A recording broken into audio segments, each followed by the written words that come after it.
You think you know what matters until the phone rings at 2 a.m., until the monitors start beeping faster, until a doctor looks at you and says, "We need to move now." And suddenly, everything you thought you understood about fear, strength, and being a parent shifts.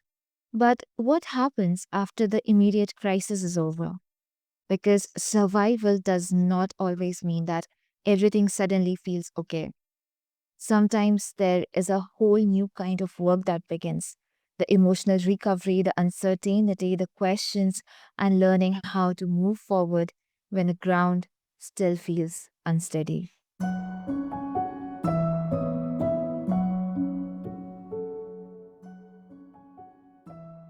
Welcome, dear listeners, to Healthy Mind, Healthy Life. I'm Swati, and this is where we talk about the real experiences that shape how we think, how we cope, and how we show up for the people we love. Today, I am speaking with Reasa Selph, a Texas business owner, marketing professional, a mother, and patient advocate who turned one of the most terrifying experiences a parent can face into a mission to help other families find their voice within the healthcare system. Risa, thank you so much for being here. Thank you for having me. I'm really glad we get to have this conversation. So I want to start with what happens after the crisis. We often hear that a child survived and everyone understandable feels, relieved. But I imagine that does not necessarily mean the experience is over for the family. So, what do you wish more people understood about what happens emotionally and practically once you finally leave the hospital?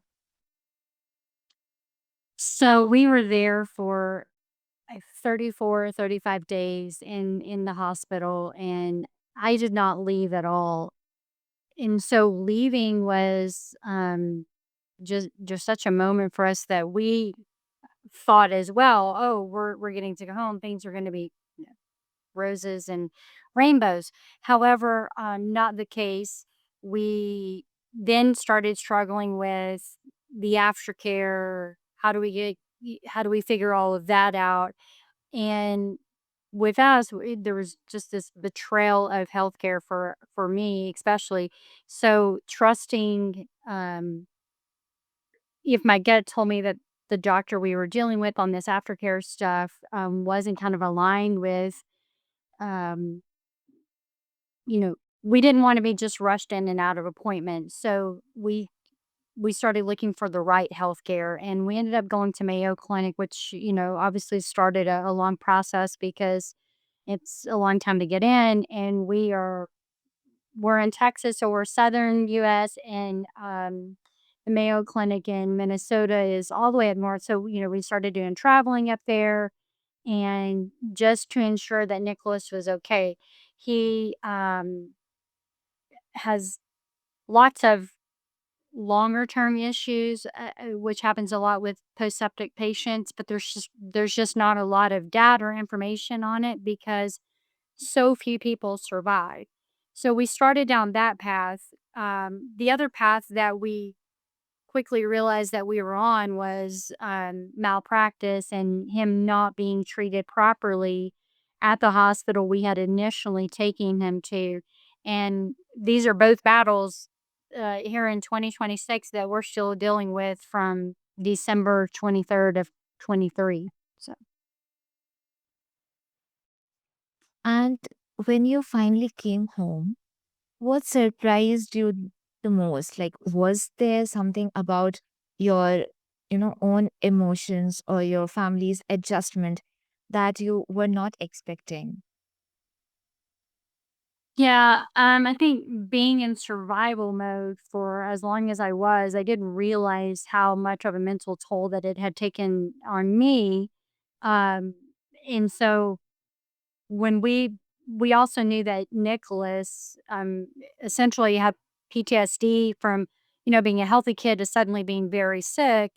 and experiencing all the things that he did. So we put him in counseling, but I also started counseling just to to try to work through some of it. Again, didn't realize until after how much it had taken a toll on me. I think one of the other humbling moments in the whole experience was going to the hospital on Christmas Day and coming home almost the 1st of February, and our house was entirely still decorated with Christmas. The gifts had not been opened. It was just like it was frozen in time. So it was it was a lot to take in, um, with the essentially the trauma of it all, and then when you add the case on top of it and how we are treated by the malpractice team from the hospital is, I mean, it's just gross. That is such an important distinction because we talk so much about surviving the crisis, but not enough about what happens afterward. Sometimes getting home is not the end of the difficult chapter. It's just the beginning of a, very different one. So looking back at everything that happened, now I'm curious about what was happening underneath the surface for you. There was the healthcare system, the uncertainty, the exhaustion, but there was also your instinct as a mother. So, what do you think made those 34 days feel so overwhelming? And what helped you realize that you needed to become an active advocate for your son? So, Nicholas had had the flu in the earlier part of December, and then he got a little better, and then he regressed.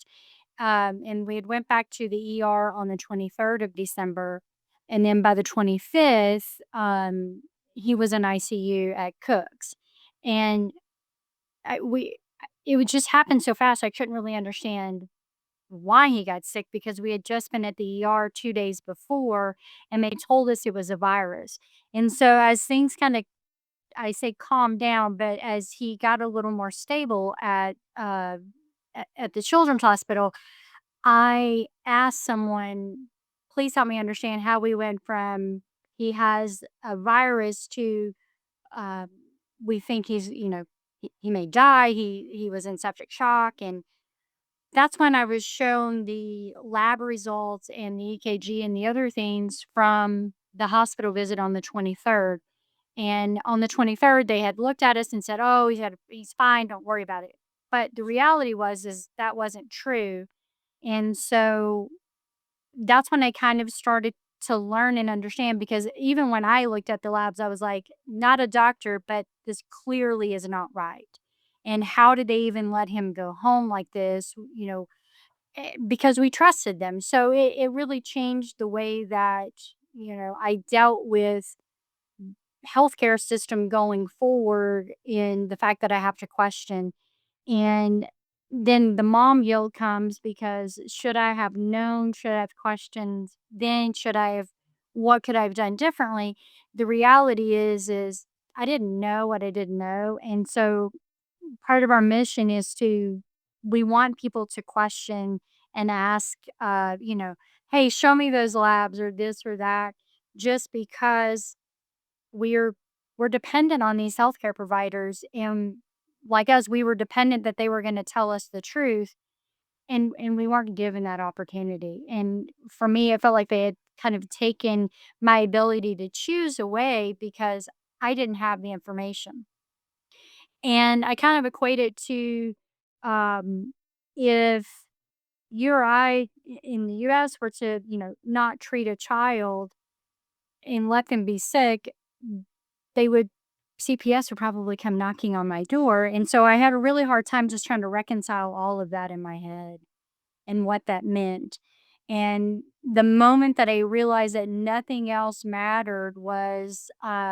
it was on Christmas Day, and I can vividly remember standing in the ICU looking at him thinking, "My business, my nothing else matters.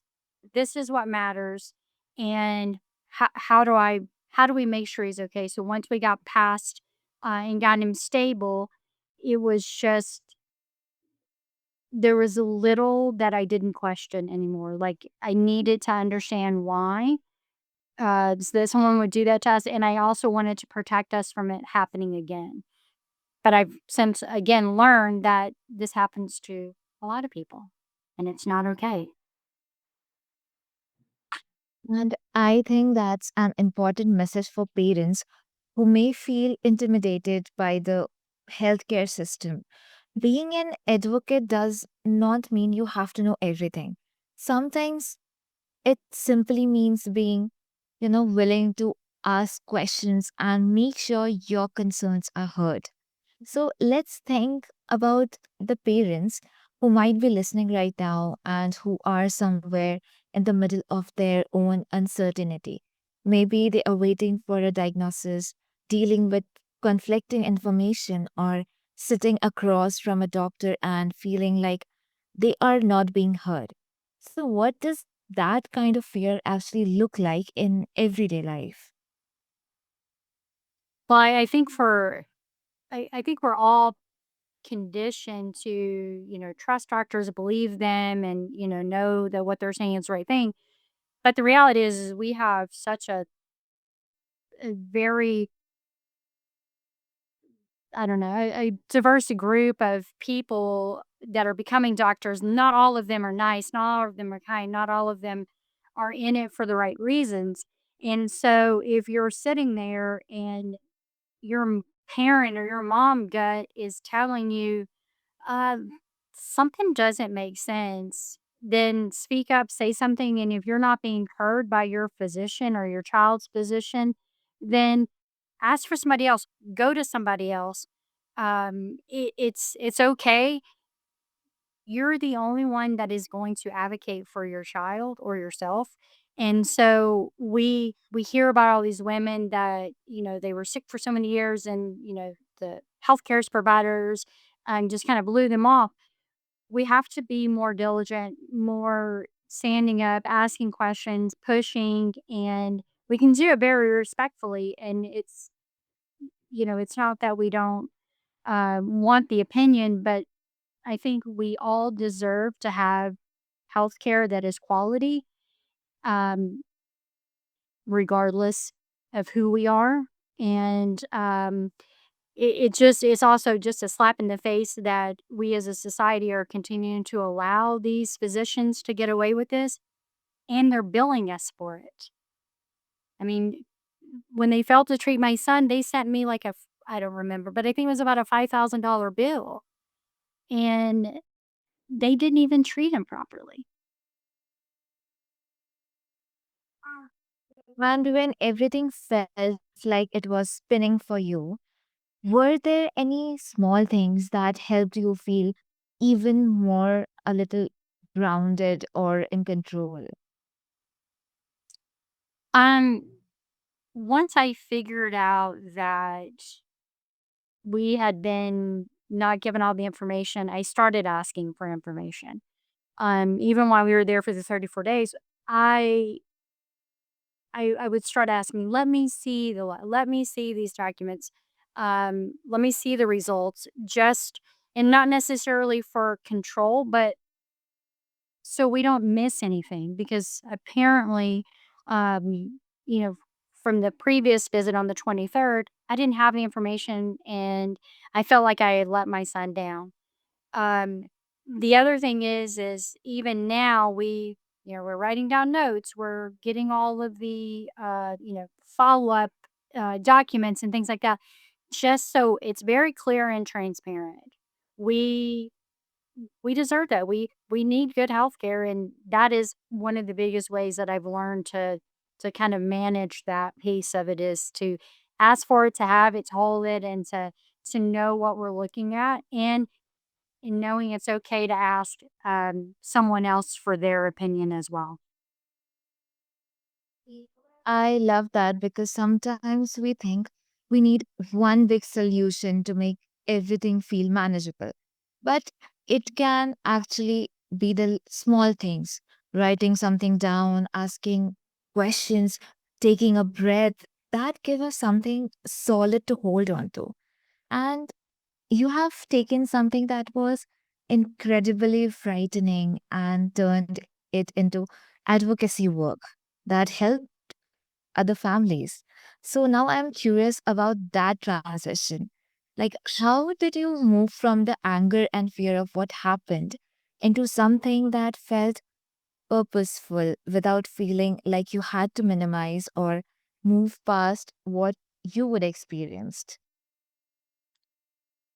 Um, I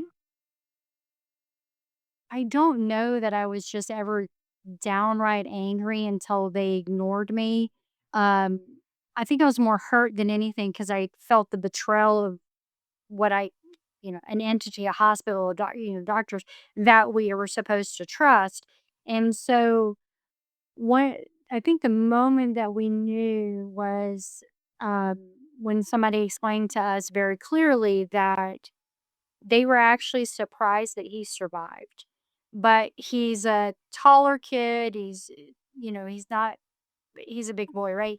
And so that is what probably helped him survive. And as we looked at his friends and he and I kind of talked about things, we realized that we didn't want this to happen to anybody else. So how can we make that happen?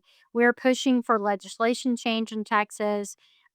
We are just trying to educate parents and say, hey, this is what we learned and this is what we recommend, that you're writing it down, that you're asking questions and obviously not giving healthcare advice, but how can you know what's really going on and um, and how to help yourself and how to look for other resources as far as second opinions and things like that. Because we are thankful that we got a second opinion at Mayo Clinic, and we had to, send everything, work through this long process. But finally, getting in and getting there, we realized that even there was a couple of other things that my son that they had uh, like, they tried to put him on a CPAP machine after, uh, this post-sepsis stuff, and that wasn't he didn't need the CPAP machine at all, he didn't have sleep apnea, he actually had a heart issue, from the sepsis, and that's why he needed a continued evaluation, and so grateful again that we walked through the process, we went and asked more questions, got a second opinion because, one, he would have been on a CPAP machine that wasn't necessary, from the sepsis, and we would have missed this heart issue that he had from the sepsis, so it was, eh, just reassuring and, affirming that we have to speak up, we have to ask questions. And how do you hold both sides of that experience, the trauma and the mistakes that were made, while also finding a way to move forward and help other people? Um First, I don't think what happened to Nicholas was a mistake. I think it was gross negligence. She had all the information she needed. Um, she should have gotten more, but she at least had enough that she should have kept him in the hospital or care flighted him out. His kidneys, if I'm not mistaken, was in stage 3 kidney failure. She did not even evaluate that, or if she did look at it, you know, it so I don't think it was a mistake. I think mistakes are small little things. But the betrayal of that and the trauma of going through that is, just something that we don't want to happen to anybody else. We've met families that, um, they've lost their children for very similar circumstances, some of them at the same facility and or the same network of facilities, and it's tragic that these healthcare providers are being, bonus or extra compensated for seeing more patients faster and not giving them medication. One of the families that we work with a lot, her son was 22, he passed away, and all he needed was antibiotics. We live in the U.S. We have ample access to antibiotics. They failed to do it, and he lost his life because of it. They trusted them. And so those are the things that we want changed, and that's what we are fighting for. Accountability and transparency. That's powerful. And what I feel like is moving forward does not have to mean pretending something didn't happen. Sometimes it means taking what happened, acknowledging its weight, and deciding what you want to do with it. And I imagine that an experience like this does not just disappear because time has passed. There can be anniversaries, doctor's appointments, new health concerns, or even completely unrelated moments that suddenly, you know, bring those feelings back. So, how do you handle those moments when the fear resurfaces, and how do you support your son as he continues to process his own experience? Um, we had to take it moment by moment. There are times that it comes flooding back where we the first time he got sick after getting out of the hospital was just a moment of just fear for me, and I think fear for him too because they honestly thought he was sick again. And we just have to take it moment by moment, reassure ourselves. And Nicholas and I are both in therapy. We're just trying to work through the trauma, the PTSD of it all, what happens next. Nicholas is still young. He's super forgiving, very caring, and I think that is what helps him a lot.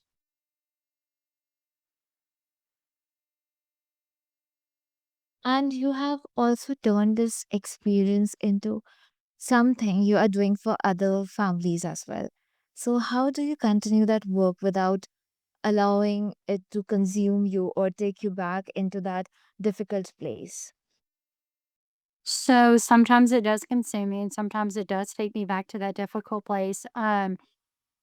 But we want change. We deserve better. No other mom should go through what we've gone through. And I think the other thing that really just helps is that as we fight the hospital through this, and they we've had some crazy allegations made against us, um, none of which have been substantiated.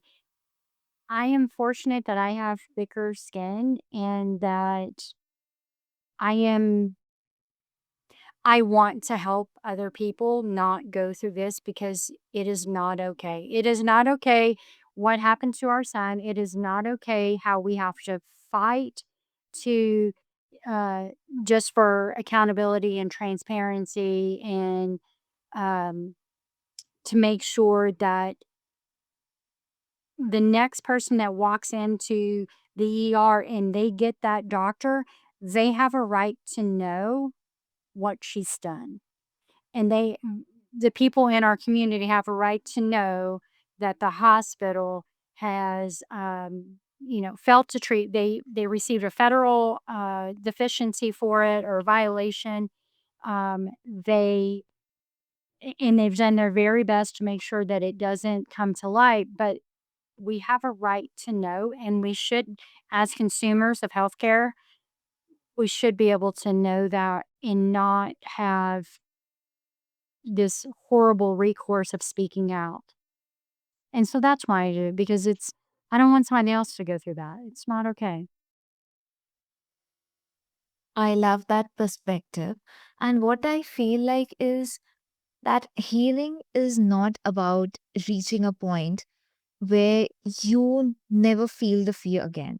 Sometimes it's about learning how to meet that fear differently when it returns. Like you don't have to have every answer to be the right advocate for your child. Sometimes you just have to trust yourself enough to ask the questions, speak up, and keep listening. So, Risa, thank you so much for sharing your story with us today. I know some of what you have shared comes from a deeply personal place, and I really appreciate your openness. And if listeners want to connect with you, learn more about your advocacy work, or continue this conversation, where can they find you? We have a website. It's called Reasas Pieces. So ReasaSpiece.com. Definitely can find us there, and you can reach out to us through that as well.